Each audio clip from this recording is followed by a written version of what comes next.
Assalomu alaykum. Mana to'pli bo'lishlarimizni ham tugatdik. Mana ko'rishlaring mumkin.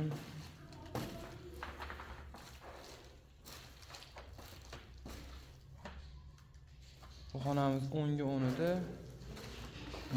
Xonamizni to'rtta aylana stokda qildik. Bu xonamiz 5 ga 5 edi.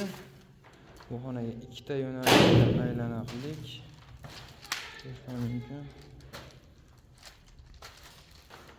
Koridorlarimizni ham qilib oldik. Bulardan bitta aylanali qildik. Koridorda oxirida hammomchamiz bor edi. Hammomchamizni ham bitta to'qib oldik. Bu xonamiz spanli xonamiz. Bu xonamizni ham ikkita yo'nalishda qilganmiz, ko'ramiz.